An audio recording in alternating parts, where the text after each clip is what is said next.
Hello everyone, जैसे कि आप सभी जानते हैं कि सीबीएसई की साइड से एक नई गाइडलाइन इशू करी गई है आपके एग्जाम्स को लेकर।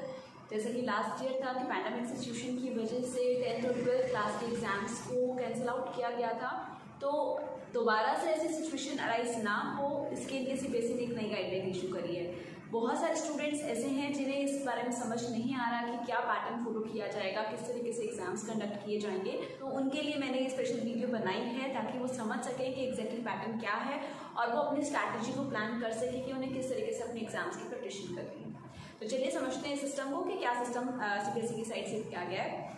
आपका जो सिलेबस है, जैसे कि लास्ट ईयर था कि 30% सिलेबस कट कर दिया गया था हमारे फुल सिलेबस में से, इसी तरीके से इस बार भी आपके सिलेबस में से कुछ पार्ट को कट किया जाएगा। फर्दर आपके एग्जाम्स को 2 सेक्शंस में डिवाइड किया गया है, first term and second term. जैसे ही फर्स्ट टर्म कंप्लीट हो जाएगा आपका, तो आपके एग्जाम्स कंडक्ट किए जाएंगे नवंबर और दिसंबर के मंथ में। 50-50% की सिलेबस दोनों टर्म्स में वेटेज दी गई है। और जो सेकेंड टर्म होगा, ऐसे ही सेकेंड टर्म कंप्लीट होने के बाद आपके जो एग्जाम्स हैं मार्च या अप्रैल के मंथ में कंडक्ट किए जाएंगे। अब किस तरीके से ये एग्जाम्स कंडक्ट हो गए वो हमें अभी सब तक क्लियर नहीं हुआ, तो चलिए समझते हैं इसे कि किस तरीके से आपके एग्जाम्स होंगे। जो फर्स्ट टर्म है हमारा, तो फर्स्ट टर्म के लिए 2 फॉर्मेट दिए गए हैं, वेदर ऑन द ऑनलाइन और ऑफलाइन मोड। आपके एग्जाम्स हैं एमसीक्यू फॉर्मेट के अंदर होंगे। अगर आपका एग्जाम आपके घर पर बैठकर आपको देना है, ठीक है, अगर आप अपने घर पर बैठकर ऑनलाइन ऑफलाइन मोड में दे रहे हैं तो उस केस में आपके एग्जाम एमसीक्यू फॉर्मेट होगा। और अगर ये स्कूल में कंडक्ट किया गया तो डिस्क्रिप्टिव फॉर्म में होगा। टाइमिंग क्या रहेगी इसकी? टाइमिंग रहेगी 1.5 आवर एमसीक्यू फॉर्मेट के लिए, और डिस्क्रिप्टिव अगर हुआ तो उसके लिए 2 आवर्स का टाइम रहेगा। अब आपको इसमें तैयारी कैसे करनी है और किस तरीके से आपको क्वेश्चंस प्रिपेयर करने हैं, चैप्टर रीडिंग कैसे करनी है, चैप्टर को समझना कैसे है, वो सब चीज़ें करवाने के लिए हम यहाँ प्रेजेंट है कि आपको किस तरीके से वो चीज़ें प्लान करनी है, आपकी स्ट्रेटेजी क्या होनी चाहिए। हर स्टूडेंट के रिगार्डिंग अलग अलग हम स्ट्रेटेजीज प्लान करते हैं कि किस स्टूडेंट को हमें कैसे प्रिपेयर करना है। तो ऐसे ही हम आपको प्रिपेयर करवाने वाले हैं। अब एमसीक्यू फॉर्मेट में क्या सिर्फ एमसीक्यू क्वेश्चंस होंगे? Definitely not. तो एमसीक्यू फॉर्मेट के अंदर सिर्फ एमसीक्यू क्वेश्चंस नहीं है, एमसीक्यू के अलावा true false, and fill in the blanks, assertion, reasoning, correct the statement, ये सभी फॉर्मेट्स इसके अंदर दिए जाएंगे। उसके अलावा अगर डिस्क्रिप्टिव आता है तो आपको डिस्क्रिप्टिव के अकॉर्डिंग भी प्रिपेयर करना है। आप ये मत समझिएगा कि आपका अगर ऑनलाइन पेपर होता है तो उस केस में आपको सिर्फ एमसीक्यू फॉर्मेट की प्रिपरेशन करनी है। We are definitely here to prepare you for the MCQ format and the descriptive method also. तो हम अभी तक ऐसा कुछ फाइनलाइज नहीं है कि एमसीक्यू ही होगा या फिर डिस्क्रिप्टिव होगा, that depends only on the situation. ऐसे ही हमारा जो सेकेंड टर्म होगा, तो सेकेंड टर्म में भी सेम पैटर्न है। अगर आपका एग्जाम ऑनलाइन मोड में होता है तो आपका एमसीक्यू फॉर्मेट में दिया जाएगा एग्जाम, और अगर आपका स्कूल में या किसी सेंटर पर जाकर आपको एग्जाम देना है तो उस केस के अंदर आपका डिस्क्रिप्टिव फॉर्मेट होगा।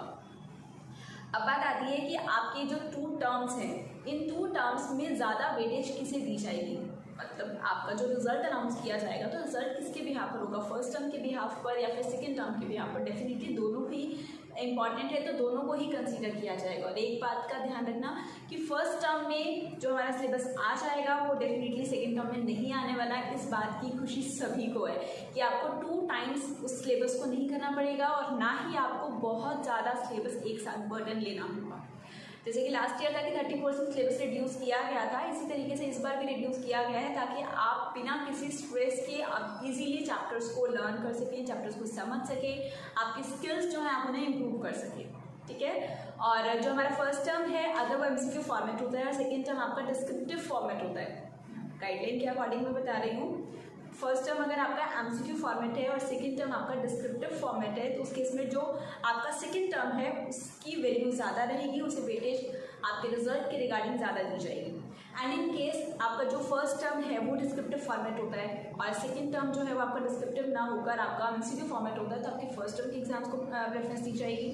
और दोनों ही मोड अगर आपके एमसीक्यू फॉर्मेट में हुए तो उस केस के अंदर दोनों ही कंसीडर किए जाएंगे।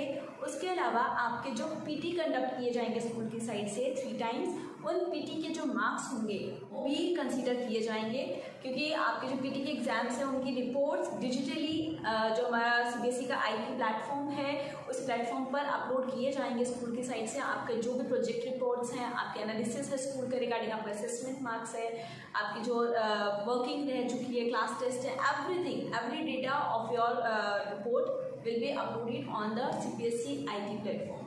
तो ये टाइम टू टाइम काम किया जाएगा ताकि आपके जो रिजल्ट है उस रिजल्ट को प्रॉपरली अनाउंस किया जा सके। तो इस चीज़ का आपको ध्यान रखना है कि आपको किस तरीके से अपने प्रिपरेशन स्टार्ट करनी है, किस तरीके से आपको अपनी स्ट्रेटजी प्लान करनी है कि आपके मार्क्स अच्छे आ सके। आपकी कंसिस्टेंसी रहनी चाहिए, बिकॉज इस बार अगर आपकी कंसिस्टेंसी नहीं रही आपकी स्टडीज़ को लेकर तो डेफिनेटली आप लूज करने वाले हैं।